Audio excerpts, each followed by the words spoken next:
Europe বা আমেরিকায় বৈধভাবে স্থায়ী হওয়ার জন্য বিয়ের মাধ্যমে অভিবাসনের বিষয়টি অনেকের কাছেই আকর্ষণীয় মনে হতে পারে।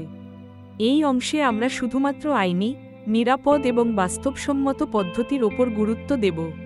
এখানে অবৈধ বা ঝুঁকিপূর্ণ কোনো পথ আলোচনা করা হবে না। বৈধ বিয়ের মাধ্যমে স্থায়ী হওয়ার সুযোগ কোথায় রয়েছে এবং কোথায় বাধা থাকতে পারে তা স্পষ্টভাবে তুলে ধরা হবে। অভিবাসন আইন, প্রয়োজনীয় নথিপত্র এবং প্রক্রিয়ার বাস্তবতা সম্পর্কে সঠিক ধারণা দেওয়া হবে। এতে করে আগ্রহীরা যেন সঠিক সিদ্ধান্ত নিতে পারেন এবং ভবিষ্যতে কোনো জটিলতার সম্মুখীন না হন। অনেকেই মনে করেন শুধুমাত্র বিয়ে করলেই সহজে বিদেশে স্থায়ীভাবে বসবাস বা নাগরিকত্ব পাওয়া যায়। বাস্তবে উন্নত দেশগুলোতে স্থায়ী বাসস্থান বা নাগরিকত্বের জন্য বেশ কিছু নির্দিষ্ট আইনি শর্ত পূরণ করতে হয়। বিয়ে একটি গুরুত্বপূর্ণ ধাপ হলেও এটি একমাত্র বা স্বয়ংক্রিয় সমাধান নয়। অধিকাংশ ক্ষেত্রে আবেদনকারীকে ভাষা দক্ষতা, আর্থিক স্থিতিশীলতা এবং অপরাধমুক্ত থাকার মতো নানা শর্ত পূরণ করতে হয়।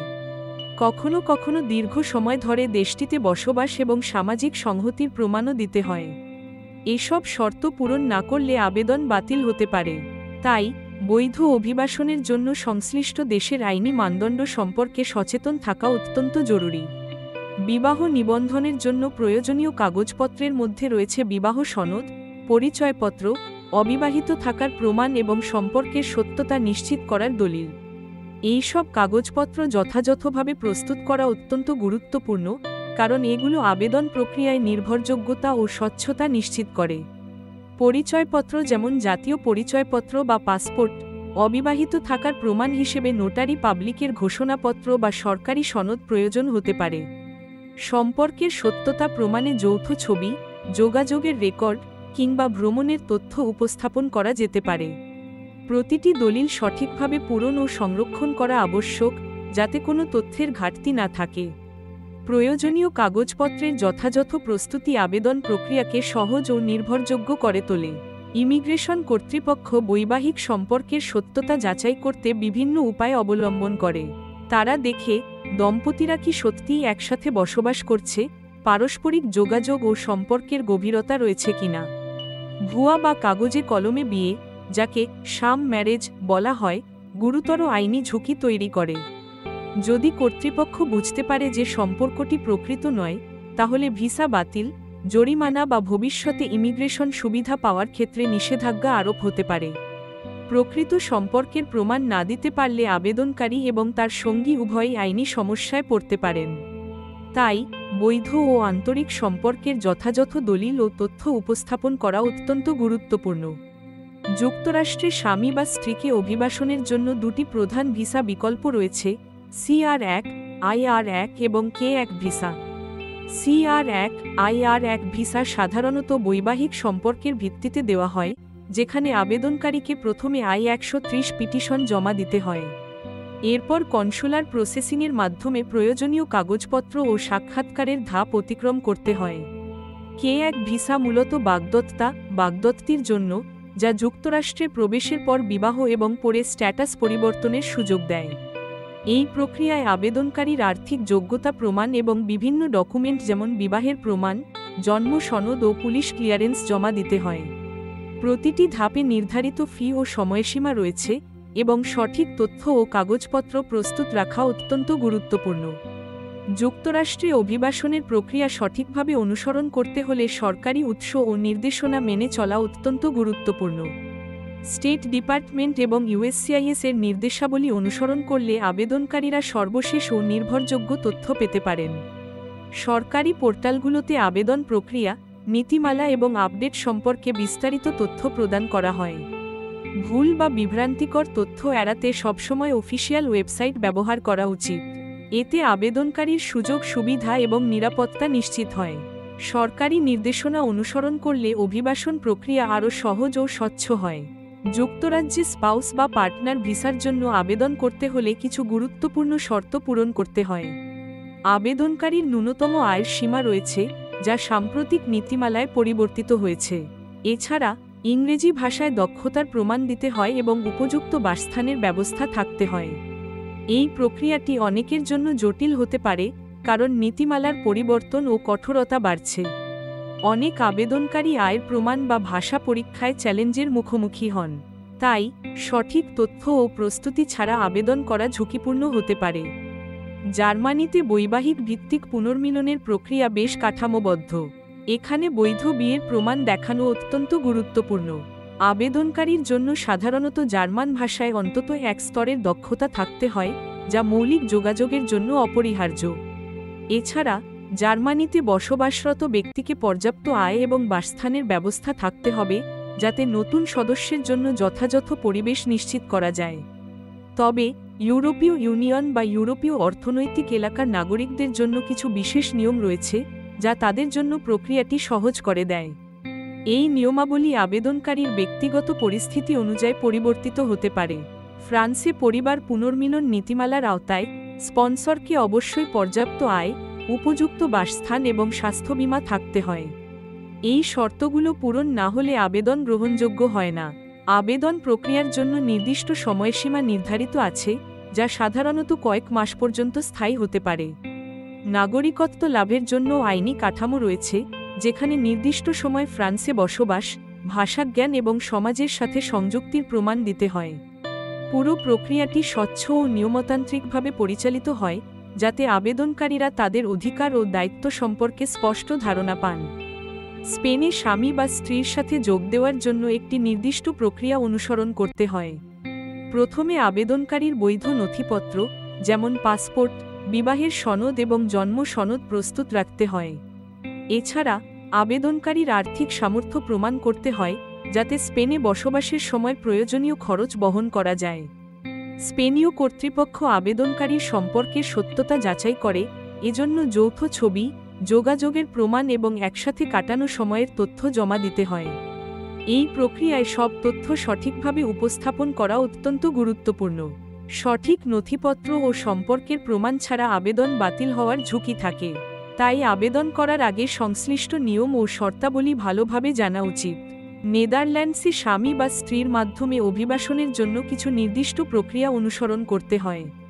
প্রথমত, আবেদনকারীর সঙ্গে আইনি বৈধ বিয়ে থাকতে হবে।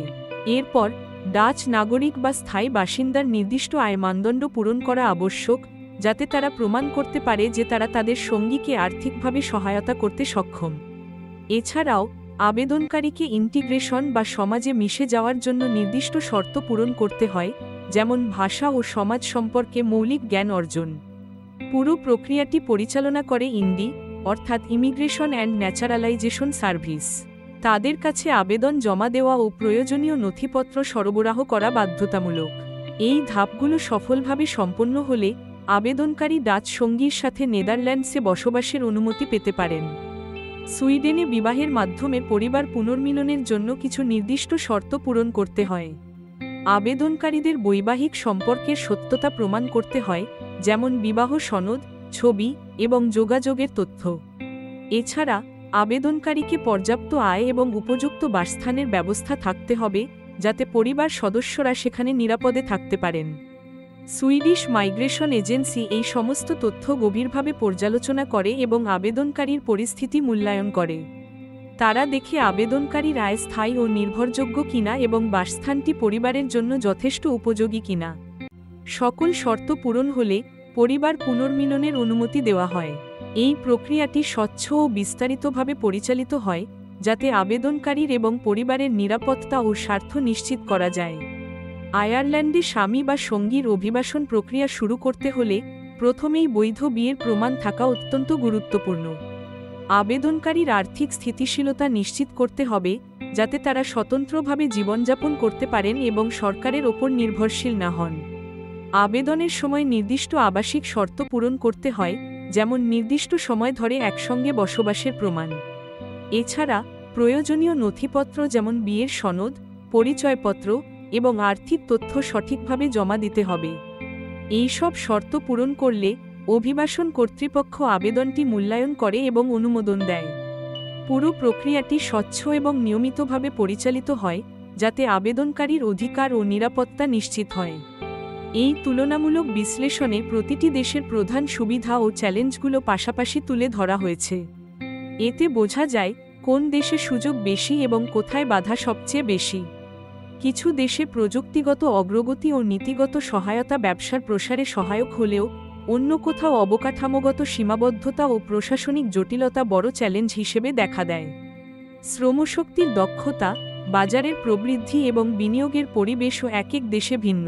এই তুলনা দর্শকদের সিদ্ধান্ত গ্রহণে সহায়তা করে, কারণ তারা সহজেই বুঝতে পারেন কোন দেশ তাদের লক্ষ্য অর্জনের জন্য বেশি উপযোগী। সফল প্রস্তুতির জন্য কিছু কার্যকর পরামর্শ অনুসরণ করা অত্যন্ত গুরুত্বপূর্ণ। প্রথমে, প্রয়োজনীয় সকল ডকুমেন্টেশন যথাযথভাবে সংগ্রহ ও সংরক্ষণ করুন, যাতে কোনো তথ্য বাদ না পড়ে। প্রতিটি দেশের আলাদা নিয়ম ও শর্তাবলী ভালোভাবে জেনে নিন, কারণ ভিন্ন দেশের জন্য প্রয়োজনীয় কাগজপত্র ও প্রক্রিয়া আলাদা হতে পারে। ইন্টারভিউয়ের জন্য প্রস্তুতি নিন, প্রাসঙ্গিক প্রশ্নের উত্তর অনুশীলন করুন এবং আত্মবিশ্বাস বজায় রাখুন। প্রয়োজন হলে অভিজ্ঞদের কাছ থেকে পরামর্শ নিন এবং অনলাইন রিসোর্স ব্যবহার করুন। সময়মতো আবেদন ও ফলোআপ নিশ্চিত করুন, যাতে কোনো সুযোগ হাতছাড়া না হয়। এই পদক্ষেপগুলো অনুসরণ করলে আপনার সফলতার সম্ভাবনা অনেক বেড়ে যাবে। অনেক আবেদনকারী সাধারণত কিছু ভুল করে থাকেন, যা তাদের প্রক্রিয়াকে জটিল করে তোলে। যেমন, সঠিক তথ্য না দেওয়া, প্রয়োজনীয় কাগজপত্র অসম্পূর্ণ রাখা কিংবা নির্ধারিত সময়সীমা মেনে না চলা অন্যতম সাধারণ সমস্যা। এছাড়া, আইনগত নিয়মাবলী সম্পর্কে পর্যাপ্ত ধারণা না থাকাও বড় একটি বাধা হতে পারে। এসব সমস্যা এড়াতে আবেদনপত্র জমা দেওয়ার আগে সব তথ্য ভালোভাবে যাচাই করা উচিত এবং প্রয়োজনীয় কাগজপত্র সম্পূর্ণভাবে প্রস্তুত রাখা জরুরি। আইনগত ও প্রক্রিয়াগত বাধা সম্পর্কে জানার জন্য সংশ্লিষ্ট দপ্তর বা বিশেষজ্ঞের পরামর্শ নেওয়া যেতে পারে। নিয়মিত আপডেট ও নির্দেশিকা অনুসরণ করলে আবেদন প্রক্রিয়া সহজ ও সফল হয়।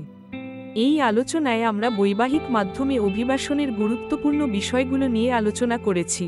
আইনি নিয়মাবলী মেনে চলার গুরুত্ব বারবার উঠে এসেছে, কারণ সঠিক প্রক্রিয়া অনুসরণ না করলে ভবিষ্যতে জটিলতা দেখা দিতে পারে। সরকারি নির্দেশনা গ্রহণ এবং প্রয়োজনীয় নথিপত্র প্রস্তুত রাখা অভিবাসন প্রক্রিয়াকে সহজ ও নিরাপদ করে তোলে।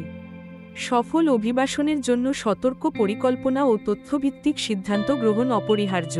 তাই, যে কোনো পদক্ষেপ নেওয়ার আগে সংশ্লিষ্ট কর্তৃপক্ষের সঙ্গে যোগাযোগ করা এবং নিয়মিত আপডেট জানা উচিত। বৈবাহিক অভিবাসন একটি বড় সিদ্ধান্ত, তাই প্রস্তুতি ও সচেতনতা থাকলে ভবিষ্যৎ হবে আরও সুন্দর ও নিরাপদ।